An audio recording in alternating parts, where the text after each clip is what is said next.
जय श्री हरि प्रिय मित्रों, स्वागत है आप सभी का आपके अपने YouTube चैनल पूजा आर की वॉइस में। आप सभी को पवित्रदा एकादशी की हार्दिक शुभकामनाएं। आज हम आप सभी को इस वीडियो में पवित्रदा एकादशी व्रत की कथा के बारे में बताएंगे।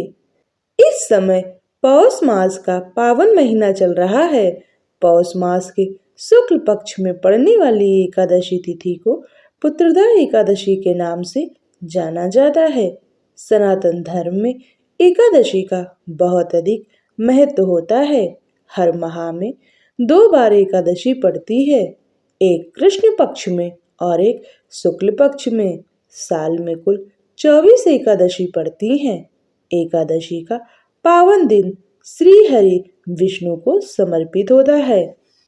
आज यानी पुत्रदा एकादशी के दिन भगवान श्री हरि विष्णु के विधि विधान और श्रद्धा भाव से पूजा अर्चना की जाती है। इसके साथ ही माता लक्ष्मी की भी पूजा की जाती है। भगवान विष्णु की कृपा से व्यक्ति की सभी मनोकामनाएं पूरी हो जाती हैं। जो भी दंपति इस व्रत को संतान की कामना को लेकर करता है, भगवान श्री हरि उसकी यह मनोकामना पूर्ण करते हैं। आइए जानते हैं पौष पुत्रदा एकादशी के बारे में। धर्मराज युधिष्ठिर कहने लगे कि हे भगवान, आपने पौष कृष्ण एकादशी अर्थात सफला एकादशी का महात्म्य बताकर बड़ी ही कृपा की है। अब आप कृपा करके मुझे पौष माह के शुक्ल पक्ष की एकादशी के विषय के बारे में भी बतलाइए। इस एकादशी का क्या नाम है तथा इसके व्रत का क्या विधान है, इसकी विधि क्या है, इसका व्रत करने से किस फल की प्राप्ति होती है और उसमें कौन से देवता का पूजन किया जाता है। कृपा करके यह सब आप विधान पूर्वक मुझसे कहिए। भक्त वत्सल भगवान श्री कृष्ण बोले, हे राजन, इस एकादशी का नाम पुत्रदा एकादशी है। इसमें भी भगवान श्री नारायण की पूजा की जाती है। इस चर और अचर संसार में पुत्रदा एकादशी व्रत के समान कोई दूसरा व्रत नहीं है। इसके पुण्य से मनुष्य तपस्वी, विद्वान और लक्ष्मीवान होता है। इसकी मैं एक कथा कहता हूँ, सो तुम ध्यान पूर्वक सुनो। भद्रावती नगरी में सुकेतुमान नाम का एक राजा राज्य करता था। उसके कोई भी संतान नहीं थी। उसकी स्त्री का नाम श्रव्या था। वह निपुत्री होने के कारण सदैव चिंतित रहा करती थी। राजा के पितर भी रो रो कर पिंड लिया करते थे और सोचा करते थे कि इसके बाद हमको कौन पिंड देगा।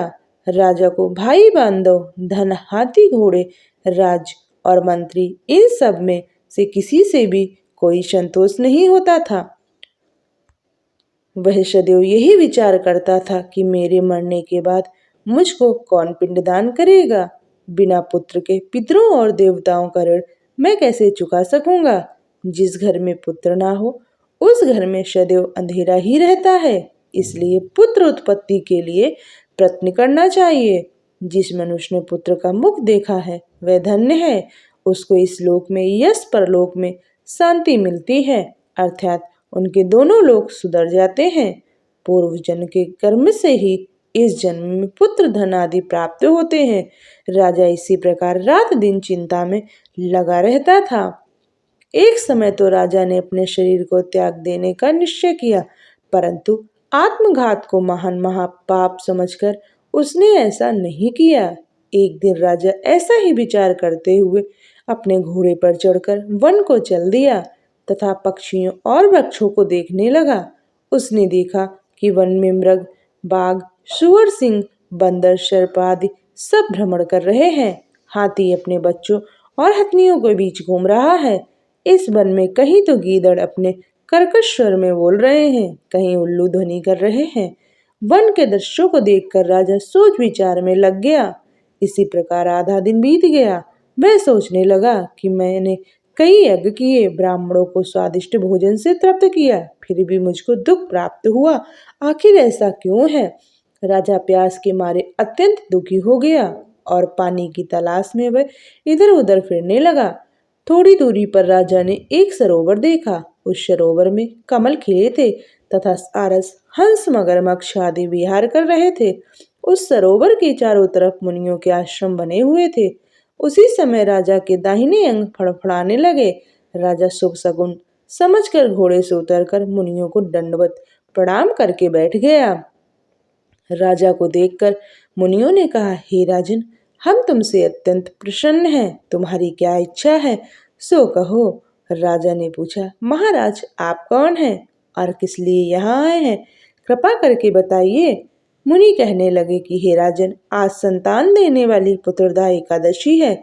हम लोग विश्वदेव हैं और इस सरोवर में स्नान करने के लिए आए हैं।